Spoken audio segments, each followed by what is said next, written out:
pessoal? Então aproveitem aí para presentear as mães, para presentear quem você ama. Para quem não conhece a mesa quântica estelar, ela é uma ferramenta energética que ajuda a limpar bloqueios, ajuda a equilibrar emoções, a equilibrar os chakras, né? Entre outros diversos inúmeros aí benefícios. Então aproveitem que a Cris está com promoção somente neste mês, tá, pessoal? Que é o mês das mães. Também passando para agradecer a Kim, que já esteve aqui conosco, né? Que trabalha também com a terapia multidimensional. A Annelise Costa, Ateliê das Unhas. E a Lara do Refúgio Místico. É isso então, vamos... Boa noite, Patrícia, muito obrigada por aceitar o nosso convite. Obrigada por vir nos prestigiar. Estou muito feliz de tu estar aqui e quero que tu compartilhe com as pessoas, assim, tipo, cara, a Patrícia, ela é uma pessoa que eu conheço há muitos anos e ela sempre foi alegria em pessoa. E ela tem várias histórias engraçadas. Da Patrícia, pra quem não sabe, a Patrícia é do Rio de Janeiro, tá, gente? E ela veio pra Uruguaiana pra trabalhar, mas eu vou deixar ela contar essa história pra vocês depois, que é muito legal, muito divertida. E hoje o nosso foco aqui é falar sobre espiritualidade, é trazer conhecimento para quem está buscando, é desmanchar os véus, né, do preconceito, de tudo, né? Então aqui a gente é um podcast que recebe de tudo e de todos. Nós não temos nenhuma linha religiosa que seja... Nós gostamos da espiritualidade universal. Nós estamos aqui para receber de todas as pessoas. E hoje, a noite está destinada para religiões de matriz africana. Como pode melhorar? Então, eu gostaria, Patrícia, que tu iniciasse aqui a nossa conversa. Antes de tu contar pra gente como que tu veio parar em Uruguaiana, como que a espiritualidade entrou na tua vida? Meninas, obrigado pelo convite. Eu também me sinto muito honrado e feliz. Prazer em te conhecer. Prazer. A Thaís, a gente já tem alguma convivência. Começou, acho que talvez por São Jorge da vida, minha feijoada. Sim, foi. E aí atravessando por um monte de carnavais azuis, brancos e outros, né? Mas assim, eu nasci numa família de umbandistas, aspas. A família do meu pai, toda ela era de Umbanda. Então quando eu venho ao mundo, meu pai já tem 30 e poucos anos na mesma casa, ele e a irmã dele. E todas as pessoas que eu conhecia dessa casa, eu entendia, na minha infância, que eram a nossa família. Porque como minha mãe era enfermeira, muitos finais de semana ela estava de plantão, então meu pai, quando ele tinha compromisso na casa, ele pegava a gente, colocava no carro e ia junto. E aí, naquele primeiro momento, eu entendia, dentro de uma casa de Umbanda, tá? Eu entendia que todas aquelas pessoas, os tios e as tias, quando você tem 4, 5 anos, você entende que todo mundo é tio e tia. Uhum. Então, se é teu tio, é da tua família de algum jeito. Até alguém te perguntar irmão de quem, todo mundo é teu tio e é teu parente. Então, a nossa, na época ali, na nossa infância, enquanto estava todo mundo lá dentro trabalhando com seus compromissos, nós, as crianças, estávamos no quintal, do lado de fora, nos fundos da casa, pintando e bordando, prestando, né? Então, a irmã do meu pai, nessa época, fazia pra gente ficar um pouco mais comportado, botava todo mundo vestido com a roupa, né? E pra gente era um grande momento você estar ali com 4, 5 anos, e aí tava todos os adultos vestidos daquela forma, e você tinha a sua saia, você tinha a sua blusa, e aquela era uma paixão, né? Mas naquela época, uma criança não assistia, pelo menos da forma como eu falei, da forma que eu aprendi, tá? Ia começar uma sessão de Exu, por exemplo, antes tinha tocado para Caboclo, para Preto Velho, para o que fosse, a gente podia até ver. Mas quando eles diziam assim, vai virar o tempo, vai trocar o tempo, vai tocar coisa, alguém, uma das mais velhas, vinha, juntava as crianças todas, levava para um quarto, naquele quarto tinha lanche, tinha tudo, e a gente ficava para ali. A primeira ideia seria que a gente, numa certa hora, deitasse e dormisse. E como a gente tinha toda uma fantasia sobre o porquê que a gente não podia estar ali, então a gente fantasiava tudo, né? A imaginação voava. Voava. Então, para vocês terem uma ideia, a casa de santo ficava aqui, o terreiro onde acontecia a sessão, tinha um corredor e para os lados tinham quartos das famílias que frequentavam ali há muitos anos, cada uma família tinha um seu. E a gente era levada para um dos últimos quartos no caso aqui, a porta virada para lá, o barracão aqui. Sim. E nós brigávamos pelo buraco da fechamento.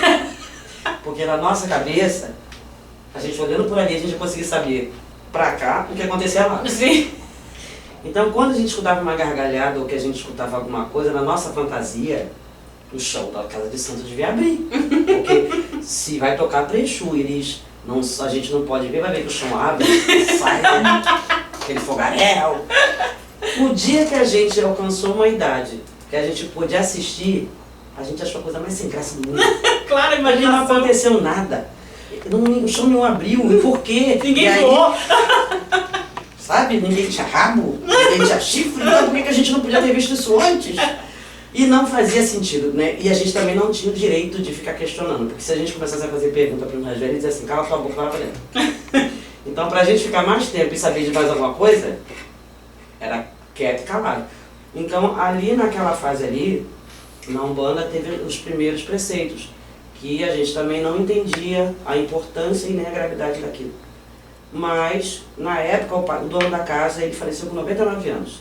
Eu me lembro de estar na casa e saber de um aniversário dele já com 80 e poucos anos. Ele já estava lá com os seus 82, 83 anos, e aí, é aniversário do padrinho, vamos todos para a casa dele e vamos fazer acontecer. E ele já era aquela pessoa bem velha. Então, para mim, ele era o Deus que nos passava qualquer informação. Se ele dissesse, senta, não tinha porquê, senta, e acabou. Né? E ele nos passava algumas coisas de doutrina, que na época pra gente não era nem aquilo, era só obedecer ao padrinho. Então ele dizia, não, responde o mais velho. Se ela é mais velha, respeita ela. Então respeitava porque era alguém mais velho, mas que aquilo fazia parte de uma doutrina de que você deveria escutar o mais velho em vez de discutir com ele, porque o que ele ia te falar era uma orientação, era uma correção, era uma preparação, a gente não tinha ideia. Então quando ele vem a falecer, eu estou já com 12 para 13 anos de idade, aliás, 13 para 14 anos, e a gente tinha uma consciência passada por eles, pelos mais velhos ali, que nós éramos da Umbanda, nós estávamos salvos de todo e qualquer mal do mundo. E as pessoas que eram de candomblé era condenada à vida. A gente achava que era uma coisa assim terrível, porque eles diziam assim, ó, quem vai para o candomblé, a mulher que entra casada, ela se separa. A mulher que entra solteira para o candomblé, ela deixa de ser mulher porque ela passa a não querer mais saber de homem. E o homem, quando ele entra numa situação dessa, ele também não quer mais saber de mulher. E a gente pensa assim, não, esse troço deve ser. Candomblé nunca na minha vida, né? Ali com 14, 15 anos, não, um dia eu quero casar, quero, né, não serve pra mim. Ok, então aí nessa época, é a época que eu vou com pessoas que frequentavam ali, mas que frequentavam samba e coisa, então, como a minha irmã era maior que eu, minha prima também, por menos idade que tinha, mas aparentava ter mais, elas frequentavam tudo que era samba que não podia entrar menor. E eu só podia sair com os mais velhos, porque eu não tinha essa aparência. E aí então eu começo a andar em samba, e andar em festividades de afro e algumas outras coisas, e estão sempre falando de religião. Nesse meio eu conheci uma pessoa que um dia me convidou para sair, que ela ia entrar para fazer a obrigação de samba, e que ela ia sair do candomblé. E eu dizia para ela assim, você tem coragem, você vai pro candomblé. Era sinal atestado pro inferno. Você vai pro candomblé, mas ela, não, mas a minha família toda é do candomblé e não sei o quê. Mas ela é mulher, né? Ela, você não tem curiosidade de ver? Tenho. Vou falar com a minha irmã, que minha irmã também é outra escorpiana como eu. Tudo que é místico é muito interessante. E minha irmã adorava ir em cartomante, tudo que havia anunciar que era bom. Parece nossa. Bota a carta não sei aonde, vamos lá pra ver como é que é. Não sei quem joga bus, vamos lá. E aí eu ia junto. Aí fui eu que falei com a minha irmã, falei, Valéria, a minha amiga Vânia vai fazer santo no candomblé. E ela é de Iemanjá. E a gente sabia que a minha irmã era de Iemanjá. Ela vai sair de Iemanjá. Aí ela falou, mas como assim vai sair de Iemanjá? Eu falei, não sei. Mas ela convidou a gente, não sei o que. Ela falou, tá, vem o endereço. Aí fala com um e com outro e vamos, né? E a gente achou aquilo uma coisa fora do comum, lindo, maravilhoso, ficamos encantados. E ali o dono da casa avisou que na semana seguinte teria uma outra festividade, e aí a gente já virou vício, né? Eu fui numa festa uma vez, é uma riqueza, né? É uma coisa maravilhosa. Aí você chegava assim, ó, meu Deus, que maravilha. E na minha cabeça, né? Eu nunca pensei que eu chegaria tão perto de Orixá. E olha, e aquele ali é quem? E não sei o que. Só que nisso, daqui a pouco tu se desliga daquilo que está ali. e tu tem uma estranha sensação, pelo menos foi assim que aconteceu comigo, tu tem uma estranha sensação de que tudo que está à tua volta se desligou. Então ficou você e aquilo que tu está olhando. E aquele barulho daquele tambor que parece que está te tirando daquele lugar, sabe? Então quando o silenciava que dizia, olha, muito obrigado e não sei o quê, quem quiser passar para cumprimentar, a gente não tinha nem perna. A minha irmã, eu lembro que na saída dessa menina, a minha irmã foi chorando cumprimentar e voltou chorando, e ela chegou em casa e dizia assim, olha, você ia manjar, sabe? Era uma coisa assim, pra lá de encantada. Tá, mas a gente ficou frequentando ali e num certo momento a mãe da Vânia tinha tomado a obrigação também, foi até, eu acho que foi, se não me engano, a mãe da Vânia teve a obrigação primeiro e a série da Vânia foi em seguida ou vice-versa. Mas eu lembro que depois da série da mãe da Vânia, ela veio o recado pra mim, que era pra mim procurar ela, porque eu tinha passado mal numa das festas lá, mas passado mal de sensação de desmaio, de não vou parar em pé. E aí, um orixá que estava lá, uma pessoa, orientou que eu procurasse aquela senhora para jogar búzios. E eu fui. E aí, quando eu cheguei para conversar com ela, para jogar, para mim era um grande mistério tudo que ela estava falando. E ela falando. E de repente ela falou uma palavra mágica para mim. Porque nessa de minha irmã, joga aqui, joga ali, bota a carta e faz isso aqui, a gente passou por uma casa, uma época que um rapaz jogava búzio, e ele falou para mim, você é filha de Oxaguian, e você vai precisar fazer santo. E eu falei, tá, ele falou, você vai ter que entrar pro candomblé, fazer isso aqui, imagina, né? A consciência que eu tinha, uma pessoa dizer que eu ia ter que entrar pro candomblé, sim, nunca deleta essa informação, não veio mais. E aí, quando ela me falou, você tem que raspar santo, você é de Oxaguian, aquele homem tinha razão. Mas como é que é isso, né? Aí eu expliquei pra ela que seria muito complicado eu dizer pra minha mãe, pra minha família, apesar de meus pais serem separados, mas eu chegar em casa com a informação de que eu teria que raspar santo era uma coisa que tinha que ter todo um preparo pra haver uma conversa. Ela falou, mas na situação que você se encontra hoje, ela precisa agora fazer isso. E eu não trabalhava, né, Thaís? Então como é que eu vou fazer uma compra de sei lá quantos metros sem falar com os meus pais? E roda para um lado e roda para o outro, e aí a filha dela, Patrícia, minha mãe te deu a lista, viu? Tá, tu já comprou alguma coisa ainda? Não consegui nem falar com ninguém. Não, então passa para os teus amigos. E todo mundo que eu ia passar a lista, a tal de lista, eu dizia assim, não, é porque eu tô com um problema de saúde. E aí a moça que me atendeu, ela falou que eu preciso fazer umas coisas para me curar. Aí a pessoa assim, mas vê se não é falcatrua, porque essas mulheres, isso tudo. E eu não acreditava que eu ia ter um jeito que eu ia ter que sair daquela história, eu não podia ficar naquilo ali, porque o meu medo era maior do que tudo. E a mulher que estava me atendendo, eu não podia imaginar que ela se tornaria minha mãe de santo um dia. A função mãe de santo não entrava na minha cabeça. Quem eu conhecia como chefe de casa tinha falecido. Sim. Então, em quem eu vou confiar? E se depois que essa mulher fizer alguma coisa eu ficar maluca? E como é que isso vai chegar dentro da minha casa de volta? E eu levei muito tempo para conseguir fazer a minha irmã ir lá nela também para jogar. Eu tinha que envolver a minha irmã naquilo. E quando eu falei a minha irmã, descobri a mãe da Vânia jogar búzio, não sei o que, a minha irmã, eu também quero ir. Eu falei, ela falou que eu vou ter que fazer umas coisas. Ela, não, vamos lá ver. Quando voltou, ela falou assim, tu vai ter que fazer umas coisas, mas eu também vou ter que fazer. Eu vou fazer a tua primeira e depois eu faço a minha. Tá. Aí ela conversou com a minha mãe e passou uma necessidade de fazer. E ali foi aqueles primeiros passos no candomblé, mas cheio de medo. A gente não tinha noção de nada, então ela deu aquela lista. Quando eu entreguei pra ela, eu falei, bom, tudo resolvido, entrega, ela vai fazer um monte de prato, vai colocar e eu vou embora. Quando ela falou assim, não, você vai dormir aqui, você vai passar 3 dias aqui, e vocês não trouxeram nada pra você comer? Eu não, ela pra mim não, e ela vai comer o quê enquanto ficar aqui? Aí minha mãe, eu não sabia que ela ia ficar aqui não, ela tem que ter alguma coisa pra ela comer nesses 3 dias. Aí minha irmã, tá, eu vou comprar, mãe. Ela, mas não me compra carne vermelha, não compra isso, não compra aquilo, a minha irmã, o que eu posso comprar então? Foi pra rua, compra, e a gente assim, foi todo muito assustado, porque ela atendia na casa dela, ainda não era uma casa de santo. Sim. Aquilo correu anos, correu acho que 2 anos e meio. Ela me deu uma lista que era da minha feitura, que era para fazer a iniciação. E quando eu olhei 3 páginas, ela dizia para mim assim, só não tá aí a lista de bicho.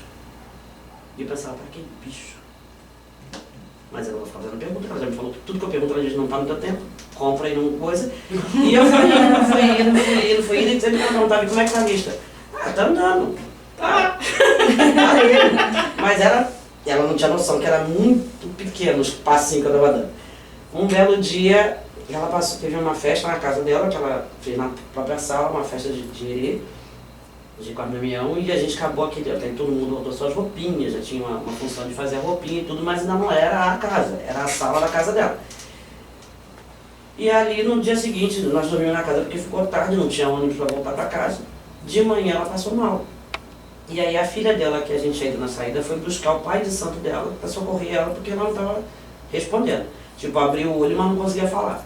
E chamavam tudo que era jeito, mas a gente ali já sabia que nós, por ser mais novos, a gente não tinha como chamar santo na cabeça da mãe santa. Tem que ser alguém mais que ela para trazer. E por mais que a gente rezasse, Pai Nossa Ave Maria não resolvia ali naquela hora. Foi buscar ele, eles foram para a parte de cima da casa dela para jogar e ali ficaram. E não descia nunca, não descia nunca, e o povo fez almoço, esperou para almoçar, e tá dando 3 horas da tarde, nada.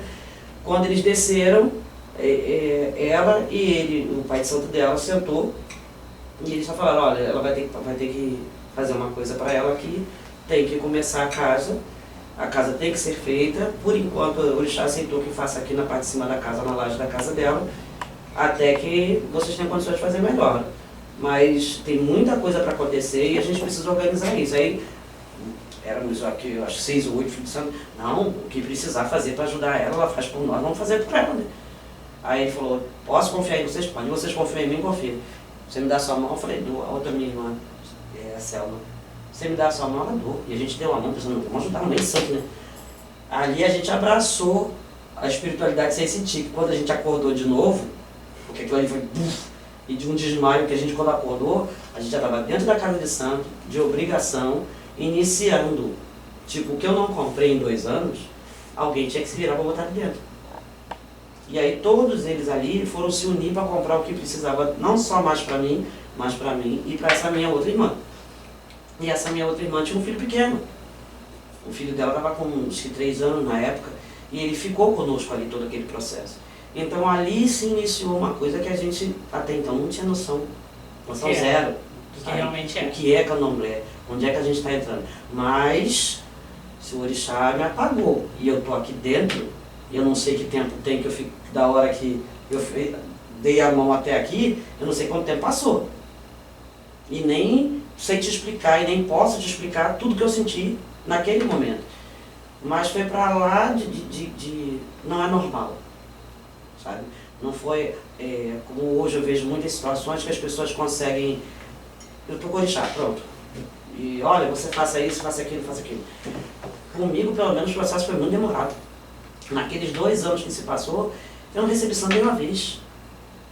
E todo mundo diz assim, ai, e você já recebe santo? Não. E eu digo, acho que eu não sou desse negócio, acho que não tem santo na minha cabeça, que nada me pega. E canta em reza, e participa e bate o palmo à vista. E dá um cigarro para um e acende uma vela para outro. E eu não sinto nem arrepio, eu acho que eu não sou. Mas vamos esperar. Depois que passou esse momento, eu entendi que não dependia mais só de mim. Sim. Porque a força que eu senti ali, que me jogou para baixo, me botou no chão, foi a mesma força que me levantou. Eu não percebi a distância de tempo entre uma coisa e outra, eu fui saber mais tarde que aquilo tinha acontecido às 3 horas da tarde na sala, na parte de baixo. Eu acordei na laje, no caso, na parte de cima da casa, tipo 5 horas depois. Meu Deus. Entendeu? Então, e pra mim tinha sido uma piscada. Tipo, caí e levantei. E não foi bem assim. Então, quando as pessoas começam a te explicar o que aconteceu, você começa a entender que aquilo não foi uma coisa que eu premeditei, não foi uma coisa que eu pedi que acontecesse, eu não estava esperando que aquilo acontecesse. Então, existe uma força muito grande nessa história. Ponto. Dali pra frente tu começa a obedecer tudo que te manda, porque você não sabe o que tu pode ou não pode. A regra nossa era, você não pode rir, não pode chorar. Não pode gritar, não pode pular. A alimentação para vocês vai vir até aqui, vocês não podem andar para lá. Ok, então a gente tinha um espaço para ficar nós dois e uma criança. As pessoas traziam as coisas pra gente, as pessoas nos orientavam e a gente se sentia pequeno. Até que essa pessoa que recentemente faleceu, final de semana passado, meu avô, ele sentou com a gente ali e explicou pra gente que a gente estava dentro da barriga da mãe da gente. Entendeu? Então, tudo pra gente ali era um início. Ele dizia assim, é como se vocês tivessem nascido, vão nascer neste momento. Ah, sim, aquele período recluso é como se fosse os 9 meses dentro da barriga. Então, assim, nesse primeiro momento, as coisas vão chegar até vocês, pessoa. o orixá está pronto. O orixá não precisa de nada disso. É o vínculo de vocês que está se formando. Está se formando. É a confiança de vocês, então quanto menos falar, quanto menos perguntar, trouxe alguma coisa para vocês fazerem aqui, façam. Não questionem, porque ninguém vai fazer loucura com vocês aqui dentro. E aquilo nos acalmou um monte. Ele dizia assim, o que vocês não sabem, o orixá entende que vocês estão aprendendo. Do momento que vocês passam a aprender e que alguém te explica, isso é para isso, isso é, não pode, e vocês fazem assim mesmo, aí a cobrança é maior. E aí eu fui começar a entender tudo que ela falava naqueles 2 anos. Que a gente ia uma prece ou uma coisa outra que ela organizava, tinha sempre uma orientação. E algumas coisas ela sempre repetia. A gente pode deixar de amar as pessoas que estão à nossa volta, a gente pode não acreditar na pessoa, a gente pode ter raiva da pessoa, mas que isso nunca atinja o seu amor pelo orixá. Entenda que uma coisa não tem nada a ver com a outra. Sim. Entenda que você tem alguém que traçou o seu caminho, alguém que vai estar ali o tempo inteiro. Você pertence ao orixá que te escolheu, no momento que você coroou na barriga da tua mãe. Um orixá disse, essa é minha, ponto. Então ele vai te acompanhar até o seu último suspiro. Você pode não frequentar mais a religião, mas ele vai estar sempre ali. Porque ele te escolheu. Entendeu? Não é a Patrícia que olha pra cara da gente, você é de Oxum. É você só? Se não é pra passar sempre, porque eu quero que você seja. Não é assim que funciona, entendeu? É, claro, eu esses dias já assistimos coisas assim de estarmos numa festa e uma pessoa dizer assim, você é de tal santo, você é de chuveiro, você vai ser de tal santo. Aí todo mundo se emocionou, ficou feliz e não sei o quê, e eu esses dias assim.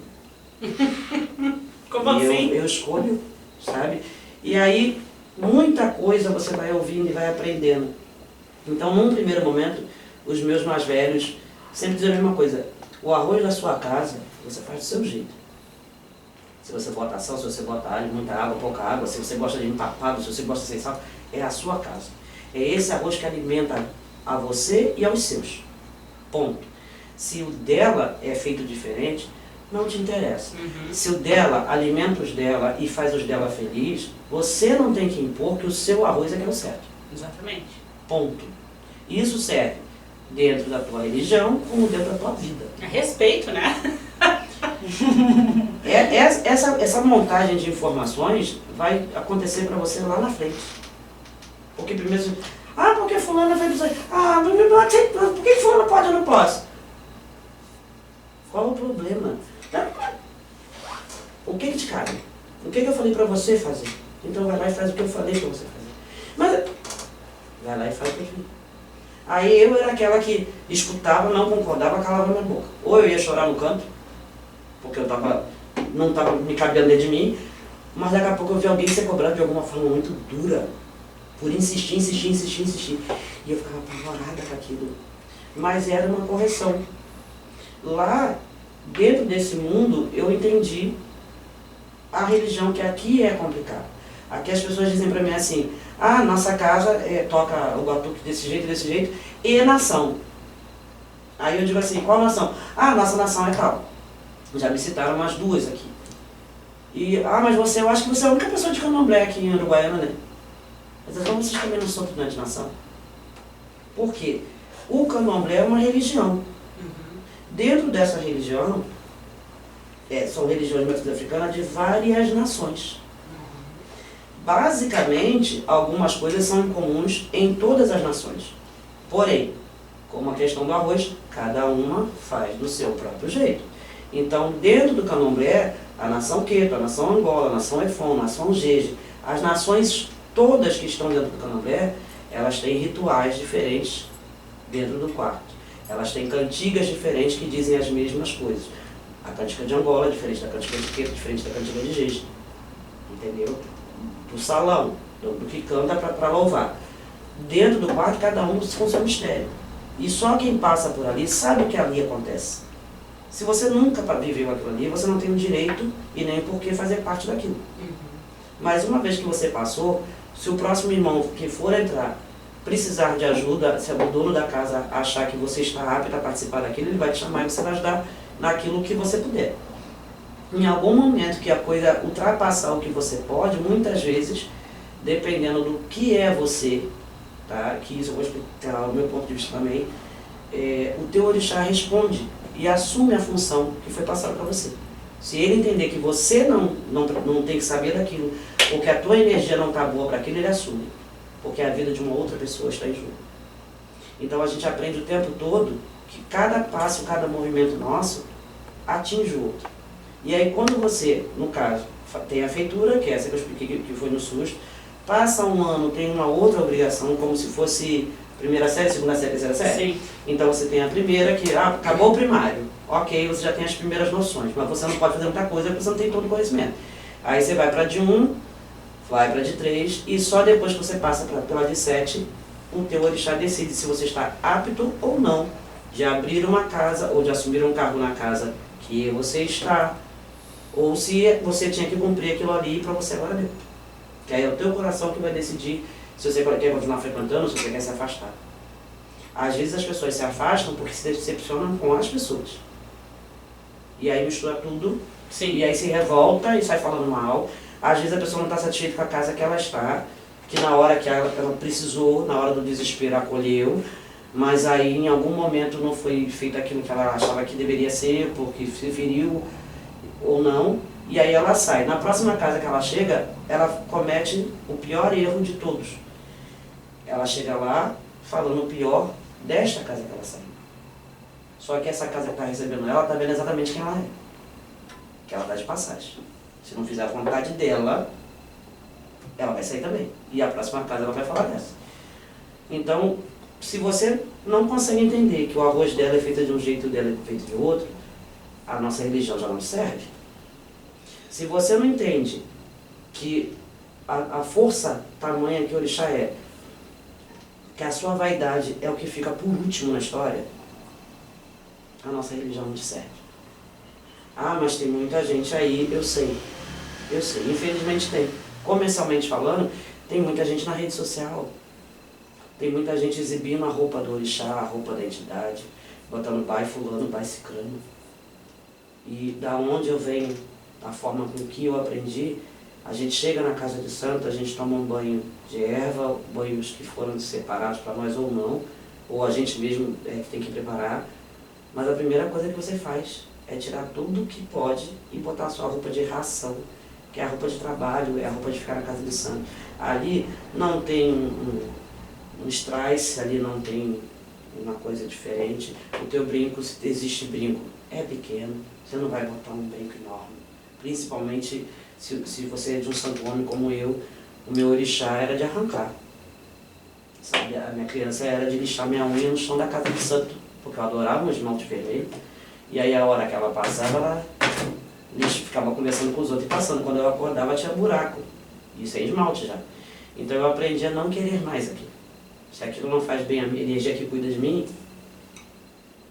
Então quando você consegue entender que você não precisa da rede social, você não precisa de uma fila de gente na tua porta, que você está lidando com a vida das pessoas. Então eu prefiro, hoje, como eu falei mais cedo com a Thaís, eu tenho alguns clientes que, desde que eu estou em Uruguaiana, estão comigo.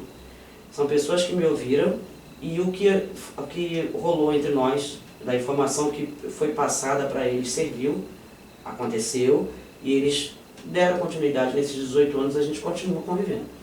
E tem algumas pessoas que foram buscar milagre, independente de merecimento. E aí a pessoa chega te exigindo um milagre. Olha, eu quero assim, quanto tu me cobra, mas eu quero que faça isso, isso e isso. Algumas pessoas entendem que não chegou a hora, que a gente está lutando, está conversando com o orixá. Tem casos de saúde que você consegue pedir ao orixá com a convicção e o orixá te escutar. E às vezes tem solução. Você está ali pedindo porque você está vendo no coração de quem está te pedindo socorro para outra pessoa. Exatamente. Mas você não é capaz de se colocar no lugar de Deus, né, e dizer assim, deixa eu morrer. Não, vamos salvar isso. Porque essa não é a tua função. Você vai ali pedir um socorro, uma misericórdia, se tiver merecimento, você pede, pede, pede, pede. E às vezes sim, dá certo, ótimo quando dá certo, mas nem sempre. E aí que as pessoas não entendem isso. Muitas vezes, eu tenho lá dentro da minha casa hoje, o meu santo está todo lá, sentado direitinho, do jeito que eu recebi. Mas se eu estou num lugar de aflita, e eu preciso de ajuda, eu sei que meus orixás, que eu tanto preciso deles, eles não precisam que eu ande com assentamento para baixo para cima. Eu não preciso tirar o switch de conta de cima do assentamento, botar no meu pescoço para... Eu vou na casa da Thaís, ela vai me respeitar, agora o cara vai ver que eu sou mais santo. E encher o pescoço, chegar lá, oi Thaís, você vai fazer assim. Não preciso disso. A força que me ensinou, as pessoas que eu convivi, me ensinaram que não era isso. Me ensinaram a saber segurar com fé numa folha e saber que eu posso conversar com você ali. Ele é o senhor de todas as folhas, de todos os remédios, das essências, das fórmulas de medicação. Então, se eu tenho alguém no hospital que parece que o remédio não está fazendo efeito, eu vou caçar ele. Se eu estou num lugar longe da minha casa, não tem como eu ir em casa, acender uma vela e voltar para... Então eu vou me agarrar, vou para perto de uma folhagem, uma coisa, e dizer, meu pai, socorro, esse remédio tem que circular nessa veia. O senhor ajuda, pelo amor de Deus, ajuda. Se é só pela medicação, meu pai, o senhor vai fazer a sua parte. Quer saber, sabe? Porque você entende. Às vezes, como aconteceu, numa situação, a gente voltou à nossa terra, porque tinha uma série de situações acontecendo. Minha prima faleceu, a casa ficou, dependendo de eu chegar a pegar a chave. E aí, quando eu cheguei lá, encontrei um monte de coisa. E não dava tempo, eu tinha pouco tempo para estar no Rio e resolver tudo. Quando eu fui pra água. E aí eu fui pra praia e peguei na água e fiquei ali lavando minha mãe. Eu não tenho como ir agora para o supermercado para comprar coisa, eu não tenho onde arriar, não tenho onde colocar. Eu preciso da sua ajuda, me orienta, porque eu tenho que saber o que fazer. Sabe? E eu estava ali com a mão na água, que não veio na minha cabeça assim, ela era daqui, não tem por que levar para outro lugar, vou desfazer tudo aqui mesmo. Voltei na casa dela, peguei as guias dela, as coisas dela de fundamento, voltei na praia, desfiz do jeito que tinha vindo na minha cabeça. Recebeu orientação. Você está entendendo? Então assim, mas como é que isso acontece? A gente sabe a natureza de todos os orixás, a gente tem uma figura montada na nossa cabeça. Cada artista pinta o orixá da forma que ele imagina. Mas a força dele está na natureza. Natureza, exatamente. São todos os elementos possíveis, todas as criações de Deus. Na pedra, no ferro, na água doce, na água salgada, no vento, na chuva, no arco-íris. É tanta coisa que te fortalece. E você imagina, Thaís, eu vim para a Uruguaiana, a minha casa, a minha família de santo ficou no Rio. As pessoas que podiam me orientar estavam lá. E eu vim no momento que ainda tinha orelhão na rua. A internet não estava essa coisa toda. É o Orkut, né? Mas aí, quando eu conseguia ligar para minha casa de santo, na maioria das vezes, minha casa não, para a casa do meu pai de santo, na maioria das vezes que eu liguei, a esposa dele atendeu e me explicou que ou ele estava atendendo alguém ou ele tinha acabado de deitar. Às vezes era 11 horas da noite, sabe? Era o horário que eu conseguia. Que hora que eu posso ligar? Ele vai estar em casa depois de tal hora, ele vai poder ir depois de tal hora. Aí eu ligava. Quando eu conseguia ligar, às vezes ele estava dormindo, prostrado, porque tinha atendido um monte de gente o dia inteiro, estava cansado. Não ia ser eu que ia falar, não, acorda ele, pelo amor de Deus, que eu preciso de orientação. Só me restou tempo, sabe? Era chegar no tempo de socorro. Era pegar o meu adjar e ir no templo bater adjar e ficar lá, meu pai, socorro, me orienta, me mostra o que fazer, porque eu estou desorientado, estou num lugar que eu não conheço quase ninguém, minha família está longe, eu não consigo falar com meu pai, pelo amor de Deus, me dá socorro, e daqui a pouco está ali, e a minha campainha tocar, uma pessoa que nunca me viu trazer uma solução para mim do nada. Não tenho o menor problema de contar isso para ninguém. A pessoa chegou, veio uma proposta para mim ficar com a minha casa.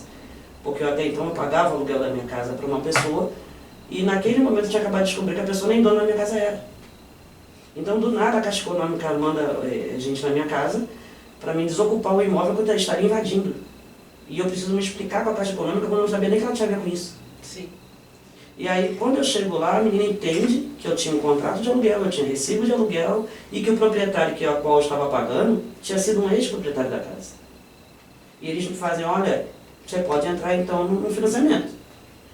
Mas a questão do teu financiamento é assim, você tem que vai passar todos os teus documentos, vai levar não sei quanto tempo avaliando a condição, você tem que ter R$ 2.750 para abrir uma conta, que essa já é a entrada. E depois, se tudo correr bem, você começa a pagar as prestações da sua casa pelo Minha Casa Minha Vida. Falei, tá bem? Só que esse dia que eu escutei isso, mal a gente tinha o dinheiro do cigarro. O que tinha nas panelas estava ok, mas não tinha dinheiro para nada. E eu falei para a pessoa da caixa... Eu lembro disso, eu sou testemunha. Eu falei para a pessoa da caixa assim, ó, ah, tranquilo, tudo bem, não tem problema nenhum. Pode deixar, pode dar a entrada que eu vou querer sim. Eu saí da caixa pensando assim, da onde que eu vou tirar R$2.750? Aí fui na pessoa mais próxima, né, que era quem me chefiava na época, a gente trabalhava na empresa da pessoa que me alugava a casa. Na minha ingenuidade, eu falei para a pessoa assim, ó, a Caixa Econômica teve lá, disse que tu perdeu a casa, assim. Então o que que acontece? Eles estão me dando a oportunidade de comprar a casa. Eu preciso financiar no meu nome. Só que eu tenho que ter 2.750 para dar de entrada. E aí passa a documentação toda pro meu nome. Quando quitar, eu retorno pro teu nome. Que aí vai pro nome de outra pessoa ou... Não, isso não vai acontecer não. Pode, porque aquela casa está quitada, é minha que vive. Falei, tá bem, eu vou pra casa pensar. Aí eu vou pro jogo, o meu jogo diz, a casa vai ser sua. E assim, mas da onde? De que jeito? Que milagre é Como esse? assim? E aí tu vai e joga... Meu pai, se eu não arrumar R$2.750, eles vão botar pra fora. E eu vou fazer o quê? Eu volto pro Rio? Não. Pra quem não sabe, a Patrícia joga Búzios, tá, gente? Volto pro Rio, meu pai? Não. Meu pai, esse dinheiro alguém vai me emprestar? Não. Puxa vida. Olha, meu pai, o meu salário na época era tipo 300 e pouco, R$400. Não tava nem perto, eu já tava com 3 meses de salário atrasado. Então, falei, meu pai, eu não sei o que eu vou fazer. Aí eu disse assim, Patrícia, não sei o que eu falei assim, eu vou lá pra dentro, eu vou ver o que o Orixá me orienta. Não tendo mais resposta, porque os meus nervos não permitiam mais Sim, pensar. você não tava nem em frequência pra receber. Não tinha. Eu já podia estar gritando na minha cabeça, eu não ia estar entendendo. Não, Passei a mão no meu adjar, fui pro meu quintal e comecei. Chamei, rezei, não sei o que, meu pai me mostra, me dá uma luz. E bibi, agora nós já descendo, eu já pensava assim, eu vou ter que tirar tudo daqui e vou ficar na calçada, porque pra onde é que eu vou? Porque se o Orixá tá dizendo que eu não vou conseguir voltar pra casa. E tô batendo, daqui a pouco, Cizinha, tem um moço na porta querendo falar contigo. Eu falei, mas agora, Cizinha. Aí tirei tudo, aí falei, pois não. Olá, senhora, tudo bem? A senhora joga búzio? Eu falei, joga.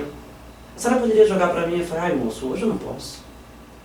Ele, não, mas é porque me indicaram a senhora. Eu falei, olha moço, me desculpa, vou lhe ser muito sincero.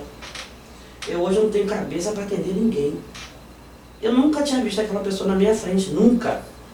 Mas eu me abri com ela assim. no desespero. No desespero, eu falei, moço, essa casa aqui, ó, eu pago o aluguel dela há 2 anos. A Caixa Econômica agora vem me dizer que ela não pertence ao proprietário que eu pago. Eu tenho até amanhã para ter R$2.750 ou eu vou ter que ir pra rua. E nesse momento eu não tenho nem no cigarro. Aí ele falou, mas eu pago o meu jogo. Eu falei, moço, eu não quero o seu dinheiro. Não adianta o senhor entrar. Eu fingi que vou lhe atender, porque a minha cabeça não está boa. Eu vou falar pro senhor o quê? Você vai dizer, eu tô com problema. Eu vou dizer, tá, eu também. Porque cabeça, pra lhe orientar, eu não tenho. Então se o senhor entrar e eu lhe receber, eu vou mentir pro senhor, isso eu não vou fazer. Eu não faço isso com ninguém. Se o meu jogo, me ligar, Patrícia, você pode jogar pra mim? Posso. Pode ser amanhã? Não. Por quê? Eu hoje não sabia que eu ia querer jogar amanhã. Hoje. Então, se eu conversei, se eu falei, se o meu corpo não está limpo, ou seja como for, eu não vou entrar na minha parte que eu considero sagrada. Eu não vou nem onde dorme meu santo. Porque eu não estou bem para aquilo ali. Tu imagina, eu estou com a cabeça virada no giraia, se eu vou sentar e entender alguém direito, não vai. Aí ele falou para mim assim, senhora, muito obrigado pela sua honestidade. Se fosse outra, eu me botava para dentro, comia meu dinheiro e não fazia nada. Quanto é que a senhora está precisando? Eu falei, nesse momento eu preciso de R$2.750. Aí ele falou, tá bem, eu tenho como arrumar essa pessoa. Não estou me pedindo emprestado porque eu não vou ter como lhe pagar no senhor. Só peço ao senhor que o senhor volte em outro momento, se eu estiver aqui eu vou lhe atender. E ele foi. E ele tinha vindo indicado por uma pessoa, e ele foi, voltou nessa pessoa, explicou a situação que tinha acontecido. Eu sei que os dois se juntaram, daqui a pouco os dois entraram na minha casa. Chegaram lá, vim trazer o dinheiro pra você, isso no mesmo dia, né? Vim trazer o dinheiro aqui, tem 3.000. Aí eu falei, mas é só 2... Não, segura porque eles vão precisar que você faça a xerox, você vai ter que passar no cartório, vai ter que fazer não sei o quê. Ele falou assim, a caixa fecha 3 horas, tu não quer ir agora? Eu te deixo lá. Como pode melhorar ainda mais? Por Oxalá que é meu Deus. Eu falei pra ele assim, vocês iam pra caixa. Aí ele falou, caixa? Aí eu falei, moço, vai deixar a gente na caixa. Ele me deu dinheiro pra pagar a caixa. Ele, O que está acontecendo? Entramos no carro dele, ele deixou a gente na porta da caixa, devia ser tipo 10 para as 3. A gente entrou, eu falei pro menino assim, pro gerente, eu vim trazer o dinheiro para poder abrir a conta pro negócio, não sei o que. Ele falou, ah, tá bem, vamos ali fazer. Deu 6 horas da tarde comigo dentro da Caixa Econômica, a caixa toda fechada lá fora. Quando eu saí dali, ele falou assim, ó, enviei tudo hoje, agora é só esperar a resposta do financiamento se correr tudo bem. Se não for aprovado, a gente devolve o dinheiro. Eu falei pra vocês, se devolver o dinheiro, eu pago o moço lá. Tá tudo certo. E tá tudo certo, mas agora pelo amor de Deus. Aí já voltei porque tava falando, meu pai só não trouxe esse homem até a minha porta, se o senhor não quer que eu fique aqui. Exatamente. Então, se passar agora o financiamento e ficar tudo certo, meu pai, esta criatura, eu não pretendo cobrar nunca mais. Seja lá o problema dele, eu preciso só que o senhor me ajude a resolver. Passou. Acho que uma semana depois, me ligaram da Caixa Econômica dizendo que o financiamento tinha sido aprovado, que era para ir lá assinar a documentação. E eu ligando para Deus e o mundo para me orientar como é que eu fazia, como é que eu deixava de fazer, porque eu não tinha nunca feito um financiamento. E aí, graças a Deus, eu tive quem me ajudasse, quem me orientasse ali.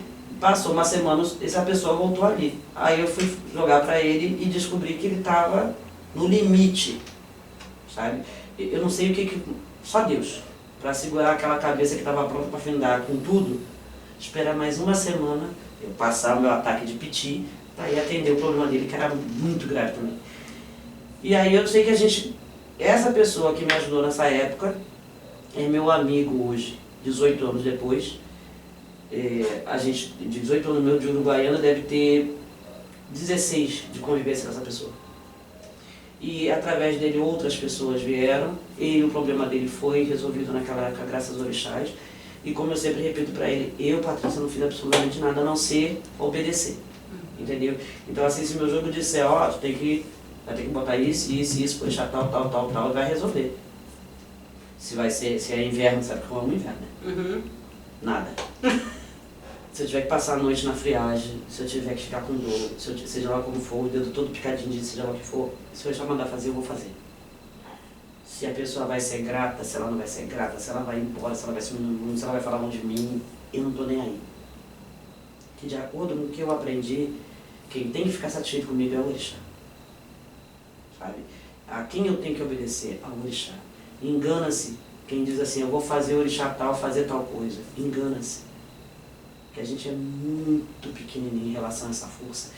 E por mais que você tente, claro que a gente erra, claro que a vida a gente está todo dia aprendendo, então você tem dúvidas, você tem inseguranças, você tem uma série de coisas. Mas quando você entende que quem guia a vida é essa força e não você, tudo fica mais fácil. A gente não misturando religiões, tá? Mas você tem livros sagrados como a Bíblia que te diz para tu amar o próximo como a ti mesmo. Uhum.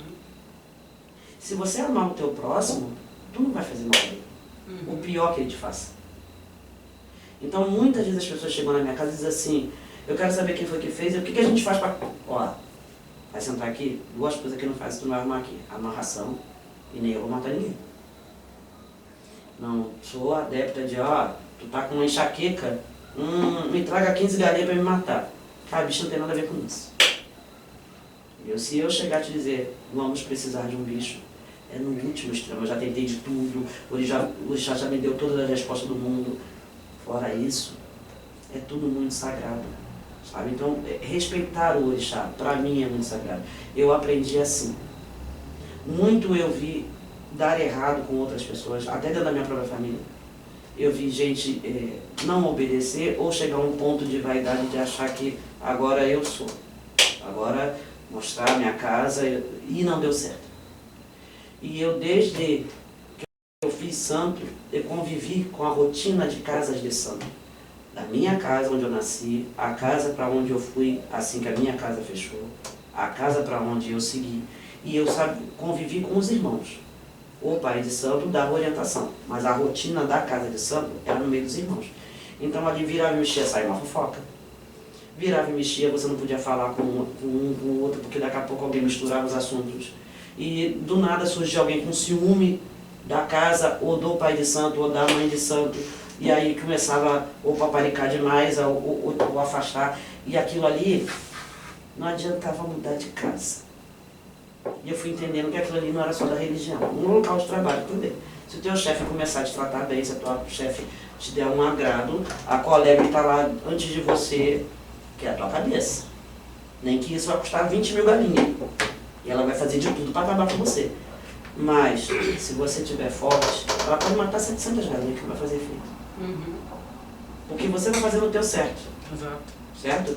Então, por pior que a pessoa esteja vendo, o orixá dela vai encontrar dela e vai mostrar dela que é ela que está errando. Que eles nos escolhem para nos corrigir. Na verdade, né, tanto eu acho que as pessoas que dirigem casas, como as pessoas que estão ali exercendo cargos, e até as próprias pessoas que estão ali sendo servidas, né, de uma orientação, de uma coisa, que eu acho que é o princípio, eu acho que de todas as religiões, e eu acho que isso é real. Amigo, deixa o eguinho de lado. Porque quando você vai atender uma pessoa, até nós mesmos que atendemos pessoas, a gente atende as pessoas, a gente está olhando para as pessoas e tentando, deixando a nossa, o que a gente pensa muitas vezes, e colocando a consciência na frente. Sim. Né? Porque nós somos muito falhos, digamos assim, aqui nessa realidade, da gente não ter conhecimento de tudo que está acontecendo. E nunca vai ter. Tipo, a pessoa vem e te conta, eu vou lá sentar para jogar um músico contigo, eu vou te contar uma parte da história. Sim.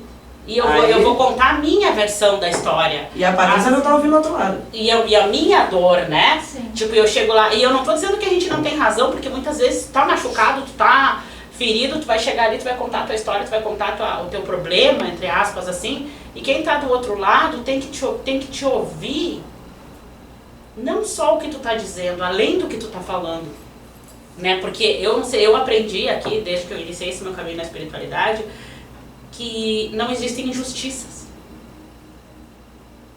Então, se eu estou passando por uma coisa, tem um aprendizado ali pra mim.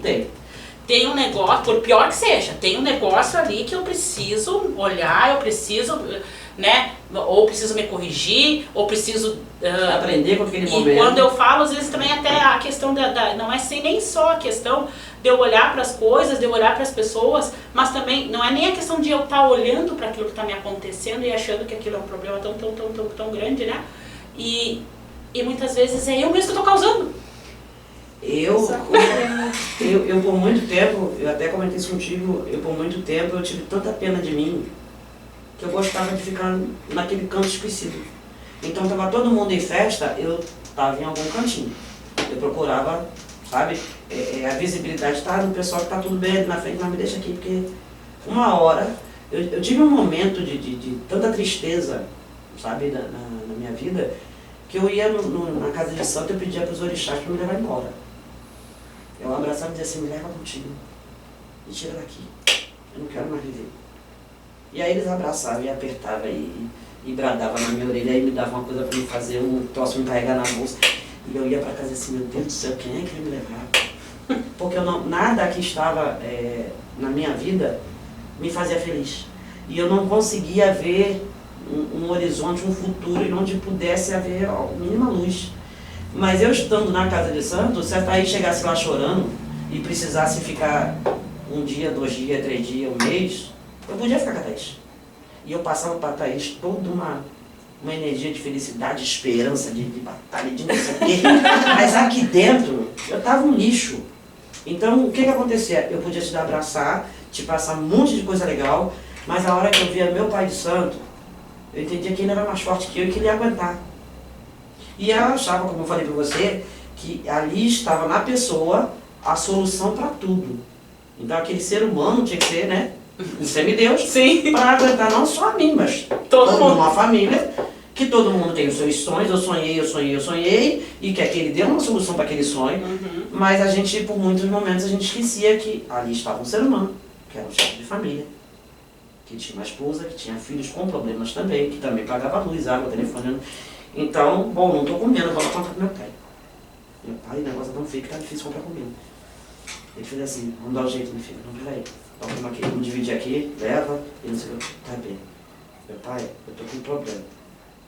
No dia que você começa a escutar aquilo assim, tá, vamos arrumar o que fazer. Você assim, poxa.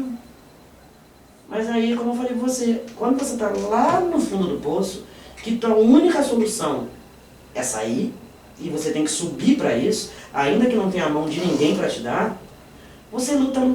Chegou na superfície, você... Eu cheguei. Consegui! E a gente não sabe nem como! Não sei nem como. Tô arranhada, tô arrebentada de cicatriz, eu vou carregar comigo, mas eu cheguei. Então, eu não posso e não preciso mais. Como é que eu cheguei aqui? Pra minha fé, a que eu acredito que aprendi. Graças a meu pai. Graças a Deus. Graças a meu povo, meus orixás. Muito obrigado por tudo. É com vocês que eu me agarro. Então daqui pra frente eu não vou mais alugar a orelha dos outros. E isso só aconteceu comigo, eu já era mãe de santo há uns 6, 7 anos. Que até então, bom, eu vou atender a Thaís. Vinha o problema da Thaís ali, vinha uma resposta que eu não estava acostumada, eu não sabia o que era. E minha mãe já tá mandando botar comida assim, eu nunca fiz comida assim. E aquilo assim na cabeça. E é como se estivesse dentro do Maracanã lotado com gente falando. E eu pensava assim, parece que eu subi a serra. E a pessoa tá ali e eu tô assim, o que eu vou fazer? Eu vou ligar pra alguém. Aí ligava. E meu pai não podendo, tentava falar com as minhas irmãs de santo, tentava falar com qualquer um que me dissesse assim, não, faz sentido. É por causa disso ou daquilo. E eu, tá, porque não é normal, né? Não é, mas em casos assim é bom você fazer assim. Ah, tá, confere no teu jogo. Aí eu voltava, tá. Entendi, então vamos fazer assim. E ia. Hoje, eu já não me assusto mais com esse tipo de coisa. A entidade tal quer que faça tal coisa e coloque em tal lugar de tal jeito. Eu nunca fiz. Mas se mandou fazer desse jeito, é desse jeito que eu vou fazer. Ah, é pra levar lá no céu onde? Tá, eu vou lá. Geralmente a minha surpresa quando eu chego no lugar parece que tava ali arrumadinho esperando. Tá tudo pronto. E aí você diz assim, onde é que foi que colocou? Se mandar voltar, já não acho mais. Sim. Mas não tem problema. Foi feito, cheguei, era isso, tá satisfeito, ficou tudo certo, obrigado. Acabou. Lá adiante, às vezes a Thaís da vida me liga e diz assim, graças a Deus, Patrícia, deu tudo certo, ficou tudo bem. Eu não quero que a Thaís venha na minha casa no dia seguinte para me perguntar mais nada. Ela tem que viver a vida dela. Eu tô ali para ela ficar bem. Eu sei que infelizmente tem quem vai cavar problema para a Thaís voltar na semana seguinte, pagar novamente o jogo, pagar uma... Porque muita gente tem a nossa religião como profissão. Graças a Deus não é meu caso. Ah, mas você trabalha hoje, exclusivamente a gente vive da nossa empresa e da música que nos trouxe até aqui. Mas ainda quando eu vivi, e também não queria dizer isso, por muitas noites a gente dormiu, a gente o frio e o calor do corpo humano, porque não tinha nada para fazer nada. E a gente só na fé. Nosso orixá que mandou a gente vir para cá. Né? A gente queria ir embora para Bahia, a gente veio parar no Rio Grande do Sul. Tá. Num lugar frio que é uma coisa. Se trouxe a gente pra aqui, alguma coisa de boa tem que ter, não é possível. Eu não vim pra aqui morrer congelada. Bom, então vamos esperar. Então tinha, por muitos momentos, a gente dizia assim, Jesus, será que a gente não vai conseguir? E daqui a pouco, do nada, pum, alguém começava. Um liga pra chamar pra tocar, e o outro liga pra filmar não sei o que, e vamos embora, e voltamos tudo bem, conseguimos pagar as contas. Mas tudo... Não. Você não vai escutar falar que Patriciazinha está devendo A, B ou C no meio da rua, porque a gente segura a nossa onda dentro de casa, subo pelas paredes, grito, xingo, eu tô na minha casa. Eu não vou na tua casa te pedir para me dar dinheiro para fazer churrasco. Não vou. Eu vou passar ali 1 mês, 2 meses, 3 meses, como tiver que ser. Se tiver que ser no miojo, vai ser. Mas tu vai ver minha luz tá paga, minha água tá paga. Não tô devendo a Thaís, não tô devendo ninguém. Andei de carro o mês todo, tá bem, prioridade 1, pagar o cara do táxi que me leva por trás, sabe? Então, a gente é assim, porque a gente entendeu que tem que ser assim. Eu não consigo sentir um arrepio quando eu estou fazendo uma comida de santo, eu não consigo sentir meu coração bater mais forte, eu não consigo pressentir se eu não estiver devidamente correta com a orixá. Entendeu? Então, para mim, isso é a religião que me aceitou, é a religião que eu escolhi, porque não foi uma coisa que eu estava olhando, ai, é bonito, né? Ai, aquela roupa maravilhosa, aí eu vou entrar para ser religião. Não foi isso. Eu não fui jogar na casa de alguém que disse assim, ai, porque a minha casa... Nossa, ai, eu quero vir para cá. Não foi isso, sabe? Então hoje, Na semana passada eu recebi a péssima notícia de que o meu avô de santo tinha falecido. Uma pessoa que muito me ajudou no início. Depois a gente se afastou, até porque meu pai montou a própria casa. Mas uma pessoa que eu não posso dizer assim, fez errado, sabe? Ele iniciou a coisa, foi a mão dele que eu apertei, foi a mão dele que me fez dar o primeiro passo para dentro da casa do Candomblé, para o Candomblé. Até então, mesmo sendo filha da Valda, a gente ainda fazia muito umbanda ali. Então, essa pessoa, eu frequentei a casa dele por muitos anos, eu pude continuar convivendo, mesmo sendo do Candomblé, ele tocava as sessões de umbanda na casa dele. Então, eu convivi com os guias dele da umbanda, eu ajudei a cambonar ali dentro. Vivi muitos momentos que os guias dele me ensinaram muita coisa. E me ampararam nesses momentos que eu estou falando para vocês. Da cabeça tá surtando, sabe? E tu tá ali numa coisa, calado e querendo acabar com o mundo, mas tu tá ali... E todo mundo dançando e cantando e você assim, meu Deus, que eu vou chegar em casa, que eu vou fazer, não sei o que. E daqui a pouco um guia dele rodava lá, parava assim na minha frente e dizia assim, moça, faça isso, isso e isso, não faça o que você está pensando. E eu, durinha, né? Não pode estar dentro do meu pensamento. Não pode. E tu quer ter aquilo, faz isso. E diga a fulano isso e isso, seu. Sim, já aconteceu comigo. Sim, senhor. Então, assim, essas coisas... É sobrenatural, né? Sabe? Não sei se dá tempo de contar pra vocês uma ótima, assim. A gente frequentava quase que de 15 em 15 dias, tinha que ir pra lá. Eu carregava uma bolsa com a minha baiana, com as coisas que ia precisar lá em cima, para as minhas coisas mesmo. A bolsa era maior do que eu. E aí, um bendito de um dia, eram duas conduções, eu tinha que sair da minha casa num ônibus, descer num lugar, andar um monte, subir um viaduto, passar do outro lado, pegar outro ônibus. Chegava, descer do segundo ônibus, andava como daqui na Marduque, para chegar na casa de santo. E a bendita na bolsa junto. Só que eu tinha feito uma promessa para minha pombageira que eu ia dar uma roupa para ela. E a pessoa que terminou de costurar fez com tudo que eu tinha detalhado para ela, mas ela, em vez de me entregar aquilo 6 horas da tarde, ela me entregou tipo 10h30 da noite. Meu Deus. E da onde eu morava para onde era a casa, se era um horário mais cedo, eu ia sair da minha casa tipo 7 horas da noite, umas 9 eu estava lá. Nessa situação, eu já saí de casa já mais de 10 horas da noite, e aí os ônibus, na metade do caminho, já era quase que de hora em hora. Perdeu um, daqui a 40 minutos vem outro. Aí tu desce mais do caminho. Resumo da obra. Quando eu cheguei no bairro, no caso onde era a casa, já estava dando para meia-noite 10, meia-noite 15 por aí. E o meu avô tinha dito que a função ia começar tipo 11 horas da noite, que quem não estivesse lá até as 10 horas da noite, esquece. Mas eu não tinha outra opção, porque eu já estava no meio do caminho, ou eu voltava para casa e só voltava no outro dia, ou eu acabava de chegar, que era menos tempo. E eu fui.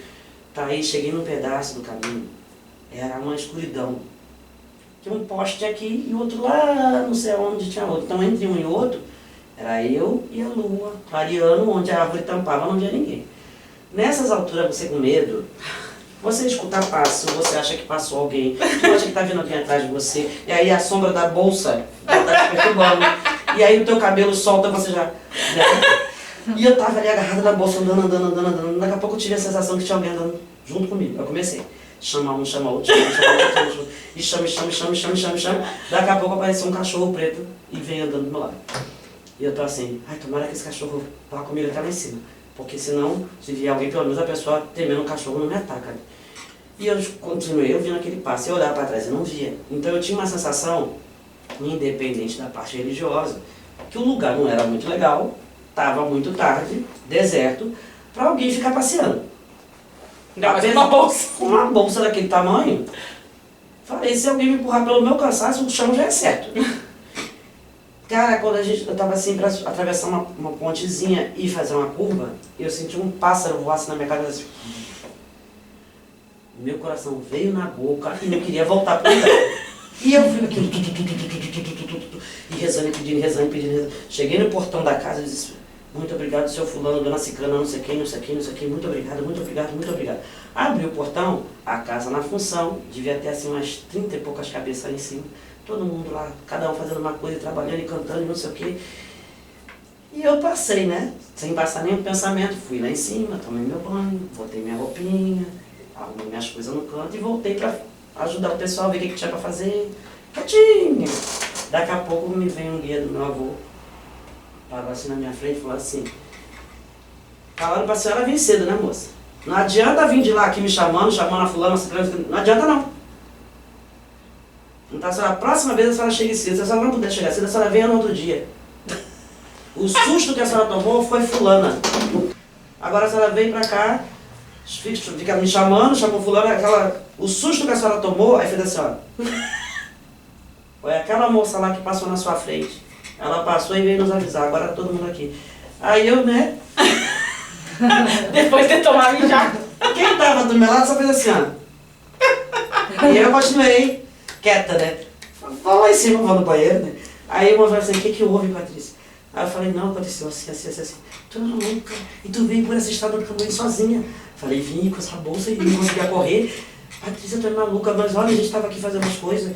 E o seu fulano foi embora, a dona Cicrana foi embora. Eles foram assim, no meio da função, foram embora.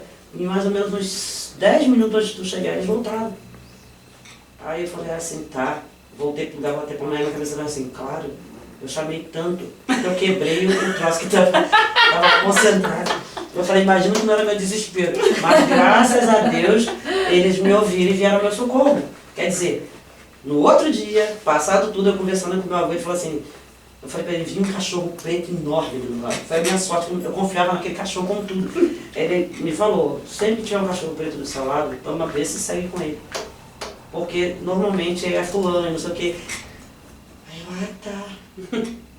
Tá bem, entendi. E aí aquilo, sabe, mais uma coisa que foi somar na minha confiança naquilo ali. Que eu não precisava estar com a pessoa perto de mim incorporada para que eles me ouvissem, para que eles me socorressem. E aí você, no caso, quando eu chego aqui em Uruguaiana, que eu estou afastada da casa, afastada da família, era só eles que eu tinha. Uhum. Então, ou eles me ajudavam, a minha confiança, ou a coisa não ia andar. Patrícia, você veio, se eu não me engano, a tua história foi assim, tu veio contratada pelo Carnaval de Uruguaiana, foi isso, né? Foi quase isso. O Cizinha, o Marcos também, Deus o tenha, o Marcos esteve na nossa casa para contratar o Cizinha para fazer o samba para ele para 2005, ele esteve lá em 2004. E aí, a princípio, a escola queria que fosse um samba feito pelos compositores da Beija-Flor, os campeões do samba da Beija-Flor daquele ano. E eles não sabiam que o samba daquele ano, a parte que foi, tinha saído da minha casa. Sim. Então, quando apertou os compositores lá, a gente queria que vocês fizessem, eles falaram com o Marco, e o Marco foi quem realmente tinha feito. E aí o Cizinha fez o samba, começou a fazer o samba, e a gente sempre faz a coisa lendo um sinopse, vendo o que vai querer ali, e a gente discutindo. E quando a coisa estava quase pronta, que o Cizinha foi botar meu nome, porque eu tinha ajudado ali na composição, veio a informação que o Uruguaiana não aceitaria o samba se tivesse uma compositora mulher. Que o povo aqui era machista, que não aceitava. Nossa. Que isso, aquilo, bibibi. E como a gente, no Rio, conhecia a história da Dona Ivone, que foi uma luta para ela assinar um samba, tira o nome e manda o trabalho. Aí teve que entrar o nome de outras pessoas, que nem na minha casa tinha um extrato. Mas veio para cá e o samba foi aprovado, ok. Quando ficou tudo certo, pediram para o Cizinha mandar os CD com samba e vai para a direita, vai para a esquerda. Cizinha veio pro Carnaval de 2005. Aí numa noite ele passou tocando cavaco, na outra noite ele passou cantando. E ele chegou em casa, até então pra gente era um trabalho. Então ele chegou, pegou o dinheiro, paga as contas e acabou. Aí ele falou, Patrícia, amei o lugar lá, pessoal muito tranquilo, muito calmo, não sei o quê. Já tá, para quem tava com a ideia de ir embora para uma outra cidade, achamos o caminho. E aí quando chegou no meio do ano, o Augusto foi lá, foi pro Rio para conversar com o Marcos sobre o próximo Carnaval. E aí falou com a gente. Ele falou que queria que a gente viesse, aí falou que dessa vez leva a tua esposa, essa coisa de que mulher não pode assinar samba não existe, então vamos agora botar o nome dela e quero que ela vá. E aí nós viemos em 2006 para trabalhar, desfilamos, mas foi trabalho também. Quando foi em 2007, o Oliveira foi lá e nos chamou para vir mais uma vez, mas dessa vez ele estava na Xuxa. E aí queria que vocês fizessem samba, que viesse para trabalho, e a gente falou, ok, vamos. E aí todo um processo, todo mundo, por que vocês não vêm? Resolvemos ficar. Ficamos 15 dias a mais do Carnaval para estudar a cidade, porque até então tu chega no Carnaval, tudo é festa. Sim. E a gente quis ficar mais 15 dias para ver custo de vida, estudar a cidade, ver como era. E aí a gente voltou para o Rio já decidida a preparar as coisas para vir embora. Mas aí a gente procurou também... Eu preciso no banheiro, gente. A gente procurou também falar com várias pessoas aqui e consultar tudo que a gente podia no Rio para ver se a decisão de mudança era válida. E aí todas as mesas de jogo que a gente foi, nos disse a mesma coisa. Tá na hora de vocês ir embora. Para dar continuidade à vida de vocês. E aí a gente está aqui há 18 anos. Que legal, né? Nossa, gente. Eu conheci a Patrícia através da Ilha do Marduk. Lá na Ilha do Marduk nós nos conhecemos, né? Formamos uma amizade. Gente, hoje foi maravilhoso. Olha, passou voando, nossa. Patrícia, então a gente quer te agradecer pelo teu conhecimento, por ter compartilhado a tua história. Obrigada. Essa história maravilhosa. E trazer pra gente também essa noção de ética, essa noção da gente botar primeiro, e aí eu falo independentemente de qualquer religião que se possa imaginar, da gente tirar às vezes, muitas vezes a nossa opinião, o nosso ego de lado, para trazer uma iluminação, né? Eu tenho um livro do Joel Goldsmith que eu tô lendo, e aí ele fala que tem um trecho que eu gostaria de compartilhar, que ele fala assim, quem dirige a tua vida, quem dirige até o que sai da tua boca, muitas vezes para uma pessoa, não é você. Né? E aí, até porque às vezes a gente vai dar uma palavra, vai conversar com alguém e sai alguma coisa que tu pensa, meu Deus, nunca pensei. Né? Então, assim, a gente também ter essa consciência, né? Ter a consciência de que a nossa personalidade aqui, ela é usada o tempo todo, né? É o que eu penso, e eu digo para ajudar para falar uma palavra para um, para outro. Então, assim, gratidão por trazer pra gente essa tua visão maravilhosa, a tua responsabilidade dentro da tua religião, das pessoas que te procuram, das pessoas que chegam até as tuas mãos, que são bem cuidadas e são bem orientadas, e não no sentido de passar a mão na cabeça muitas vezes, mas uma questão de trazer a pessoa também, às vezes, para a verdade, para a consciência, para a autorresponsabilidade, muitas vezes daquilo que está acontecendo, e a gente tem como mudar sim, porque a gente pode mudar qualquer coisa, desde que a gente tome caminhos diferentes e tenha outras posturas diante das mesmas coisas. E que a gente tenha a humildade sempre, Thaís, para reconhecer as coisas, sabe? Porque uma coisa também que já aconteceu comigo, da pessoa dizer que ia lá porque queria jogar e eu ir pro jogo, o jogo dizer não. E eu assim, poxa, mas a pessoa acha que eu não quero jogar para ela, eu vou atender, coitada, né? Eu vou jogar. E aí eu joguei e a energia veio toda desinformada e eu passei a informação do jeito que chegou, mas era justamente assim, essa pessoa você não deveria ter entendido. Sim. A pessoa se levantou no ódio, foi embora no ódio, falando horrores, e eu entendi que não é por ali. Então hoje eu tenho a humildade de dizer assim, se o meu jogo disser que eu não vou jogar pra você, eu digo pra você, não posso. Exatamente. Entendeu? Eu não tô bem? Não posso, tá tudo bem. E muito obrigada a vocês também. A gente quer te presentear, tá? Com a nossa patrocinadora, Refúgio Místico. Ela que fez a escolha, eu não sei o que cor é, não sei. E aí ela usa muita intuição, essa nossa patrocinadora. Para todas as nossas convidadas, ela usa a intuição dela sobre quem ela vai, quem que vem para presentear. Vamos ver. Ui! Ai, que lindo! Gente. Olha aí. Ai, lindinho. Que lindo!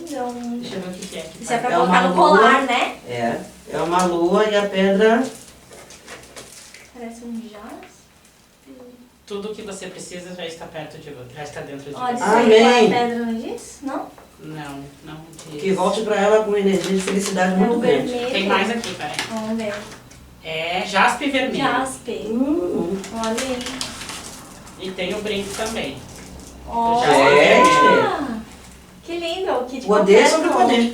Deixa eu mostrar aqui. Muito Vou obrigada. mostrar pro pessoal ali. Esse aqui é o pingente do jaspe vermelho, que a Lara mandou com todo cuidado pra ela. Olha, gente, que lindo. Pra quem quiser, tem lá, tá? E o brinco de jaspe vermelho, né? Então, fica aqui o presente. Gratidão por todo o teu conhecimento. E queremos outra vez. Já Olha, não vai ter. Obrigada. Queremos outra vez. Obrigado. Obrigada, gente. Beijo, Um beijo. até a próxima Até a próxima. sexta-feira. Beijo.